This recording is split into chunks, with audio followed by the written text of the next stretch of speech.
And if you haven't made a shipment in the last 6 months, it's changed. It changes every day. So you cannot do too much planning into this process. And, you try to always have a plan B in place because planes break down, weather, COVID, there's been so many curveballs thrown at our industry over the last, few years. So planning is for sure a necessity. Swine.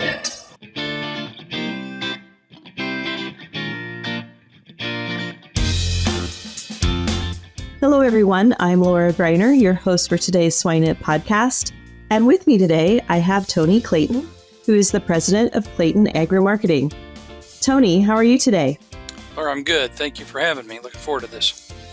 Oh, we're glad to have you on today. I think this will be a really fun topic to talk about, and certainly one that a lot of people probably aren't quite familiar with.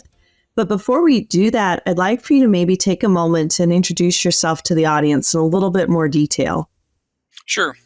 Again, I'm Tony Clayton, Clayton Agri-Marketing. We're based in Jefferson City, Missouri. We're a livestock export company. We've been at this under our own umbrella for 28 years, but I've got over 32 years experience in this field. We export breeding swine, beef cattle, dairy cattle, horses, hogs, sheep, goats. We worked in over 65 countries around the world. We also do some of the logistic export work for the Anheuser-Busch Clydesdales of taking them out of the country and bringing them back. So we're involved in a lot of different facets. Originally born and raised in the Ozarks of southwest Missouri on a diversified crop and livestock farm. So that's my 2-minute elevator speech on who I am. That's wonderful. A worldwide leader in animal nutrition, Adiceo's portfolio of products includes methionine, the full range of vitamins, enzymes, organic selenium, probiotics, mycotoxin management strategies, and palatability products. With such a diverse offering, Adiceo supports its customers with a broad range of expertise, tools, and services to help them maintain a competitive advantage. Adiceo, fueling predictable profits. To learn more, visit Adiceo at www.adiceo.com. Well, I'm really fascinated by this topic because we know it happens. We know certainly in the swine industry with nucleus animals in particular, we know they're leaving the U.S., going to other countries and vice versa. And so I think this will be really fascinating for a lot of our listeners as to how the whole process goes. But what I'm most curious about is what got you started in this type of business? Oh, I moved to Jefferson City, Missouri in 1985. When I graduated college, I was a hog buyer in a hog buying station, and a position came open at the Missouri Department of Agriculture. And I was in charge of the state's feeder cattle promotion to out-of-state feed yards and responsible for hay marketing for Missouri.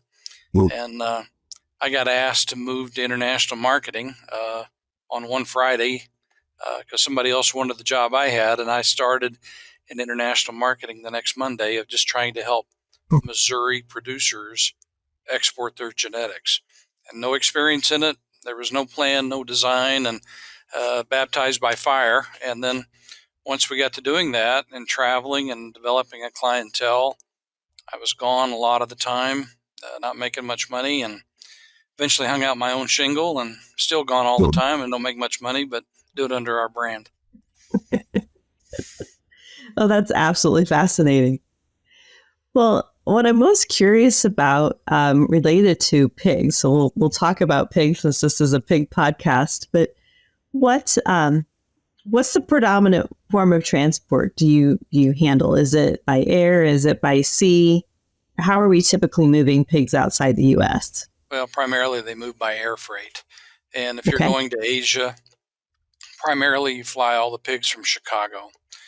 But there are some airlines that are starting to offer full charter, full plane service from St. Louis Airport because there is a livestock export facility built just behind the Southwest Airlines terminal now. So you can load a full charter. So that's when you take possession of the full plane. If you're doing anything in Central or South America, primarily, or the Caribbean, all of those shipments originate from Miami. So that's how we'd move them. Now, most of the pig shipments are moved by position on the plane. So that measures 96 inches by 125 inches, and we put a wooden pallet or crate on top of that aluminum pallet, and we can go 1, 2, 3, or even 4 decks high, depending on the type of airplane that we're using, the size of the pigs. And so, we bed those crates down, and they have water in it. We can actually put some feed inside for the trip. We're regulated by so many square feet on each level the animal has to have to be comfortable. And so we would move by position. If we're going, as example, our last shipment to Korea, we had 3 positions. But if you use the whole level of a 747, you can have up to 30 crates on that level. So a lot of times you'll run out of weight before you run out of space, depending on the size of the pigs. And we've seen some changes in airlines as you get into animal welfare. Boeing Airlines has an animal calculator now that they use for humidity, heat on the plane. So now we can only carry really about 900 head at 130 pounds on a full 747 charter. But if you went back a few years ago, we were loading 1,200 pigs on some of those planes. So they've changed some of the rules that we use, and these planes cost the same, whether there's one animal or 900 on there. So you're trying to make best use of the cost. Yeah, so that was my next question, was how many on a plane? Will you answer that? So about 900 or so on a plane. What's the preferred size of shipping the animal? Are we preferring or seeing more of the smaller feeder-sized pigs, or these more adult pigs that we tend to ship out of the U.S.? Different countries have different requirements. As an example, South Korea only likes boars brought in that are off performance test. So, we're going to get into boars of 250 to 300 pounds. They don't travel the best. They take a lot of special care because we all know if a boar gets too hot at a mature age, we've got a minimum of 42 days before that semen's going to be good again. That is if he doesn't get heat stress in a quarantine after arrival. Primarily, we would ship a lot of pigs at 110 pounds, 50 kilos. That way we put 50 pigs per crate on a 747. And now we're regulated by weight on some airlines. As an example, we fly on China Airlines, and they're allowing for the weight of the crate and the pigs not to exceed 4,100 kilos. So we have to kind of manage from the time that we may select pigs, put them into quarantine, how much they're going to grow, and you're holding your breath on the day you're shipping. We've never had to send pigs back home from the airport, but we always worry about that. And now we're seeing some changes in the airline industry where they're getting away from 747s and going to 777s. So our capacity is going to be reduced. Our last charter, we did a charter for AccuFast to China in April. We used a 777 aircraft, and we shipped 760 pigs. So that's going to come into play now too, with different equipment from different airlines, as some try to migrate from 747 cargo. How many pigs do we typically ship out a year? Do you know? Oh, it varies. The last couple of years, thanks to African swine fever, our numbers have been down a lot. The heyday, the high number to China would have been in the early 2011, somewhere around there. We might have hit about 12,000 head to that one market in that year. And then come along H1N1 and some of the other things that have slowed that down. Every market is different. It's just based on what's going on. Asia, of course, is our best customer. They take the majority of the pigs, and then it would be followed up probably with Mexico. So Mexico would typically be by truck, or is It would be by or truck. rail? Okay. It would be by truck unless you're servicing some of the farms in the Yucatan Peninsula. Now, some of those pigs would fly from Miami to go into the Yucatan. So, I know there's a lot of big integrators in that area, and PIC would have populated a lot of those units. So they could have flown Mhm. by air. Mhm. Sure. So you mentioned quarantine at the airport, and I don't think people quite understand the full process. So I've heard bits and pieces. So maybe walk us through what happens from the time you get a phone call that, hey, we've got a group of pigs that we need to ship to Asia, for example. All right. Can you kind of walk us through what happens to those pigs? Sure. Our business is focused around we either provide a service to a breeder that doesn't have the experience to do this, or they don't have the time to do it. Mhm. So, and every market is different with a different health protocol that is negotiated by the U.S. Department of Agriculture, Animal Plant Health Inspection Service, Veterinary Services. So, some Mhm. markets, we just have a test and go, where other markets like China is about a 60-day process. So, to start beginning to end. So, let's take a market like South Korea. Well, that producer that was going to export, we would go and we would select those pigs, and then they have to have a quarantine facility on their place. It can be a clean building. It's got to be clean. It's got to be disinfected. It's got to be empty. USDA would send a veterinarian or a tech out to that farm to inspect it to make sure it meets all of the guidelines set forth in the USDA protocol. And after that's been inspected, those animals would enter that facility. And those IDs, air notches, air tag numbers would all be recorded. They are sent to the USDA office in charge of that shipment. And the day they enter that facility, that's day zero. So the next day is day one. Korea has a 30-day requirement for quarantine. So after those animals are in the facility 7 or 8 days, then we would start the blood testing protocol.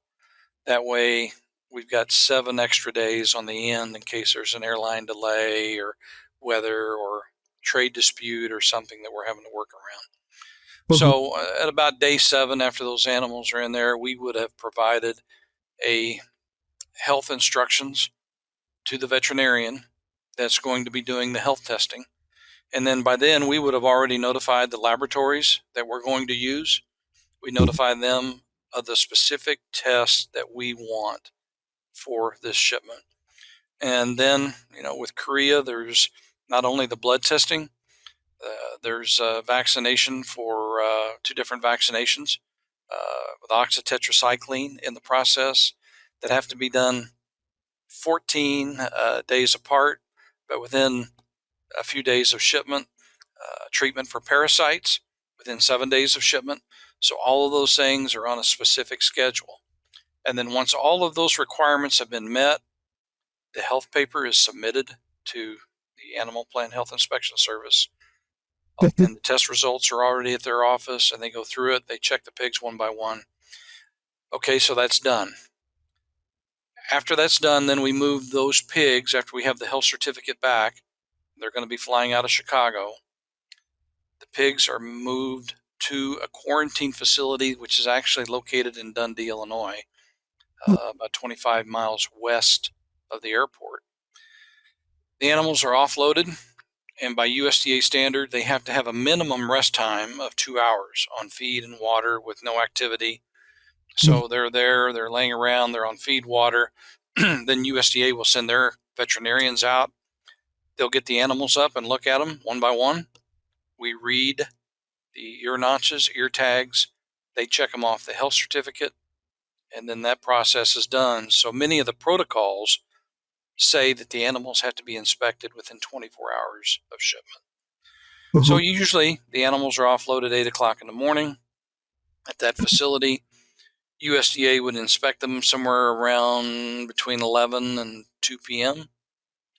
And then that evening, the animals are placed back on a trailer, transported into the airport, and then we load them from the trucks into the shipping pens, and then sometime after midnight, they're placed on the airplane and they're on their way. And then the plane would travel, usually Chicago, Anchorage, Incheon, Korea. So that's one example. But you get into other markets like the Philippines, or you can get into Vietnam, and it's just testing, and the pigs just have to be simple isolation. So as soon as the health testing is done, the shipment could be gone in 14 days. China is a whole different beast. Before COVID, the Chinese would actually send their so-called veterinarians here, and they would be here at the edge of my desk for 60 days, reviewing everything that we do. And we not only do one battery of tests before quarantine, but those results are back. The animals move to quarantine, and after 15 days in quarantine, we test them again. So that health testing bill for China on the average pig is about $335 per pig, blood testing. So, and it is an exact science because if you have one PRRS positive pig, that shipment is off. It's canceled. No Exactly. pigs. So it's a tough protocol, but it's a protocol that was started back in about 1995, and the Chinese refused to update it. So we're working with technology that's 30 years old of tests that don't exist.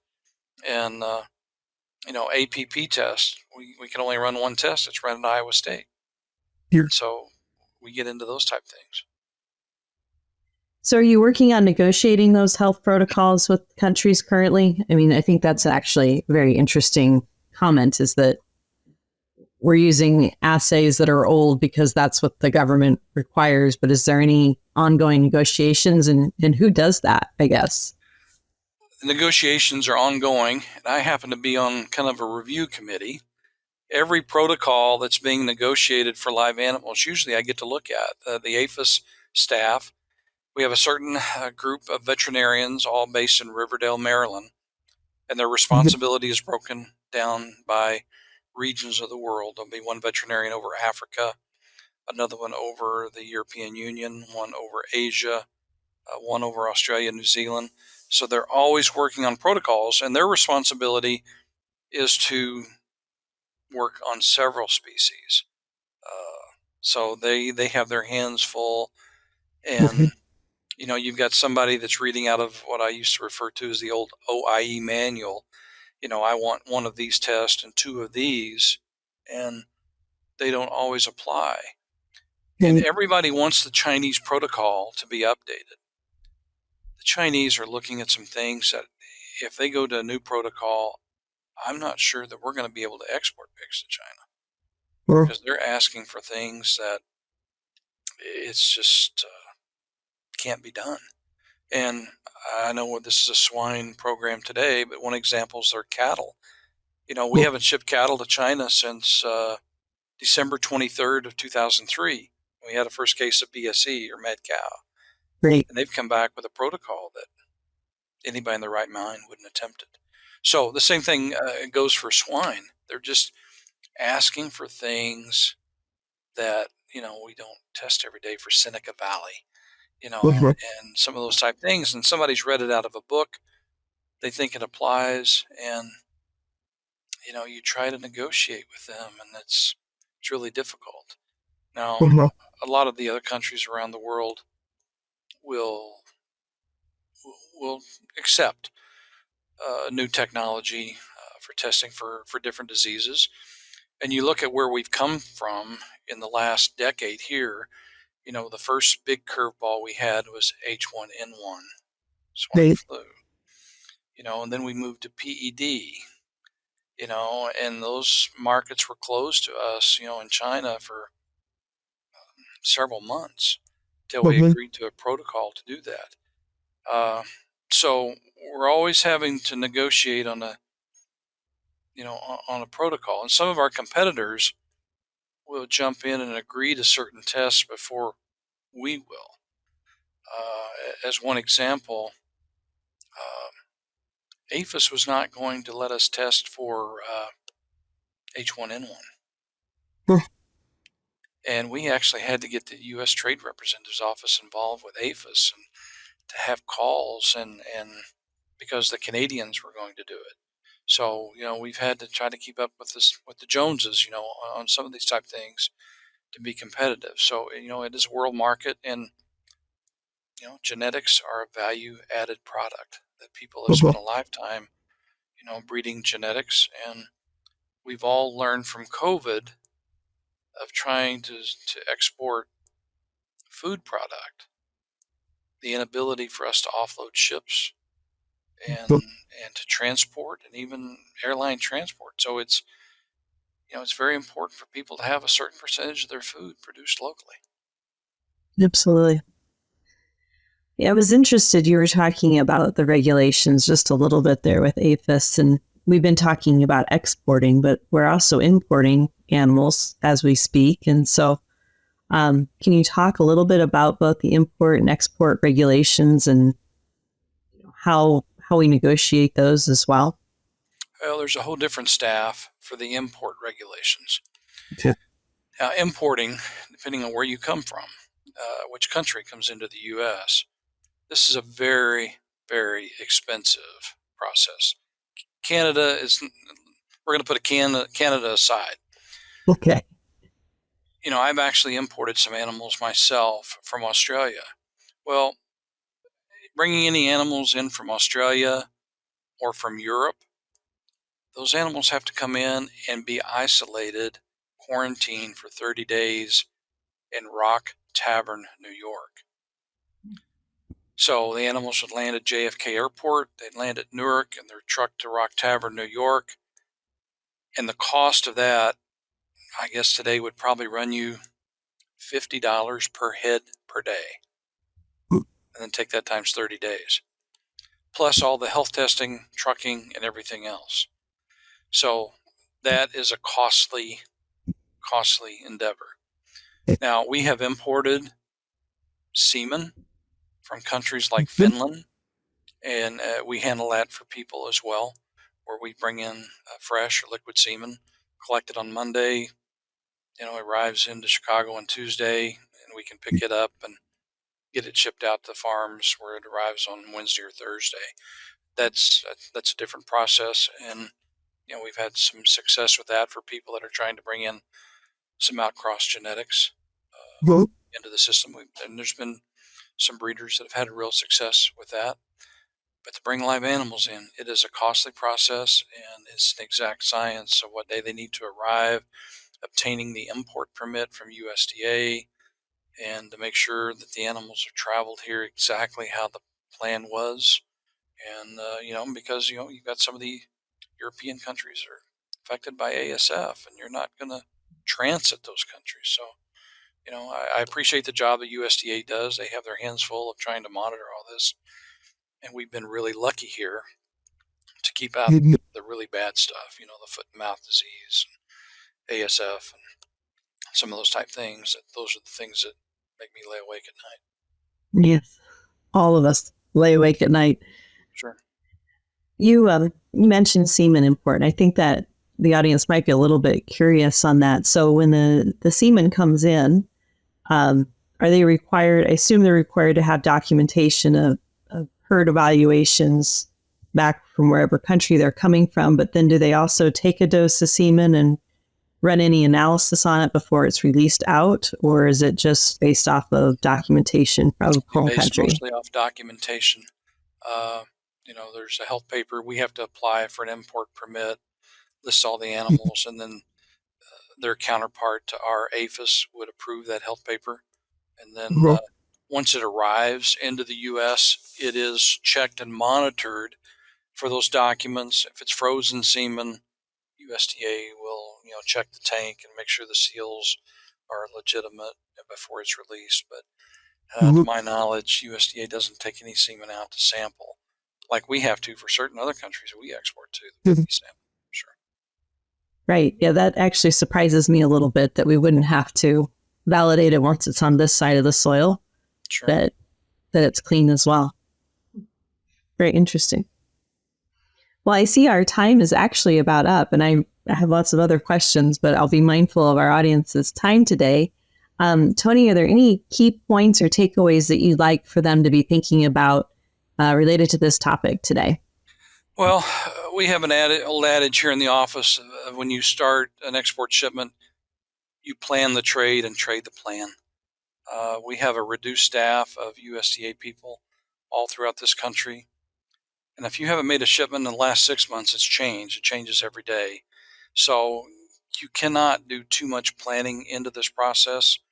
And, you try to always have a plan B in place because planes break down, weather, COVID, there's been so many curveballs thrown at our industry over the last, few years. So planning is for sure a necessity. Mm-hmm. Very good. It's time for our famous 3. We have a time and labor saving product for you. AgriSlats by Healthy Farms is your solution. No more lugging jugs around the barn every month. With AgriSlats, you simply drop the slat through the floor twice a year and it works to break down solids, reduces crusting and forming. To learn more, visit myhealthyfarms.com. Well, one of the things we like to do with our guest speakers before we let you go today is ask you a couple of questions. The first question I have is really, if people are interested in this topic and want to know more information, is there a resource or a group of resources that you would recommend for them to go to? Well, we have a lot of people that will call and say, I want to export to this place. Well, you need to make sure that there is a working health protocol that, first of all, you can export to there. There's a country-to-country agreement. Yep. And then you got to make sure that there's a way to get them there, transportation-wise. So again, that kind of comes into your planning because you'll see a lot of people that'll go on missionary works. They'll come back and say, oh, we've got an order of pigs for Nigeria. Yep. It's almost impossible because I have to transit a European Union airport. They don't allow U.S. animals to transport or transit unless we do some magical things. So you need to do that background work. Very good. Is there a book that you're reading today or that you've recently read that's not related to this topic that you would recommend to our listeners? A book that's probably made the biggest impact on me recently, I've read a book called The Worst Hard Time by Tim Egan. It's about the Dust Bowl and what people went through in that Dust Bowl. And, with the environment challenges that we have now and what some of the folks in the Oklahoma, Texas Panhandle, Colorado, all the way to Nebraska, and how bad this was and how long it lasted, it's a book that's worth reading. Mm-hmm. Very good. So The Worst Hard Times. Yeah. So, yep. Very good.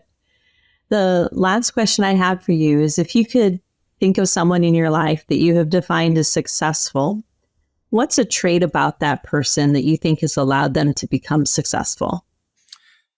Between my freshman and sophomore year of college, I spent 7 months in the St. Joe stockyards. Mm-hmm. And I was with some old commission guys who had been there 60 years plus. And when you did the marketing for their customers' animals in the morning and you had to get in the car in the afternoon and go call on your customers and try to convince them to keep doing business with you, or you were approaching new customers, of how well their notes were on the people they called on. And, of knowing that John Smith's mother just died and their son was in the Little League championship game, and how they tried to establish a little bit of a relationship. And so there was just some, not one specific commission person, but, they filled the cooler up, one with soda pop, another one with beer. And they knew when they stopped to see somebody in the field who got beer, who got pop, and the relationship they had with them to do the marketing of their animals. And, I've used some of that, I guess, training or education I've had, a long time ago. So something that's always been important and kind of a valuable tool. Absolutely. There's nothing more valuable than personal relationships and getting to know the people that you work with. Exactly. I agree. Well, Tony, I want to thank you for your time today. It's certainly been a pleasure, and I've enjoyed learning a little bit more about what it takes to import and export animals into the U.S. For our listeners again today, this is Tony Clayton, who is president of Clayton Agri-Marketing. Tony, thank you again so much for your time. Laura, my pleasure. Anytime.